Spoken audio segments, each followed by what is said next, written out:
911 call. Martin Savage, do me a favor and stand by. I want to come back to you momentarily, but let's parse through some of what we've heard so far with our panel. Criminal defense attorney Paige Pate is here with me in Studio 7, Sanford, Florida. Paige, to you first, because I was sort of watching you react to some of what this eyewitness number 10, Jane, was saying in a hearing. Don West, one of the defense co-counsel, and some of his questioning when it came to her interpretation of this dominant voice versus a soft voice. What was your impression? I think the defense attorney is making a mistake. Why? If you try to confront an eyewitness, or in this case an ear witness, if you will, and you're not successful, you're just reinforcing that witness's testimony. We get to hear that witness say again and again, yes, it sounded like a man's voice. Yes, I think it was aggressive. So it's very risky for a defense lawyer to try to go head-to-head with a witness like this. But you understand why he tried to do it? Well, I guess I do. I mean, what he really needs to do is try to establish that maybe she wasn't in the best position to hear this.Maybe her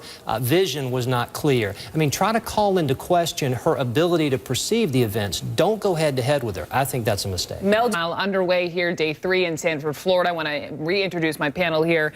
We have Paige Pate, criminal defense attorney, constitutional attorney. Joining us also Mel Robbins, HLN contributor, criminal defense attorney, and Larry Kobolinsky, forensic scientist in John Jay College of Criminal Justice, was on the Casey Anthony defense team. So we just heard live playing out in this courtroom these 911 calls that the judge just today said, okay, this is okay to play these calls that George Zimmerman made in the several years leading up to the night that he killed Trayvon Martin. And the question I have, Paige, I'm going to start with you here in the studio. Question I have was, how could this be helpful for the state side? Well, it's really important for the state, if they're going to prove their theory of what happened in this case, to show that George Zimmerman is a wannabe cop. He's someone that wants to report suspicious activity in the neighborhood. He's someone that wants to be aggressive. He wants to respond. It's really important for the state to show he's that type of person, because that's going to make him more likely to overreact in a situation like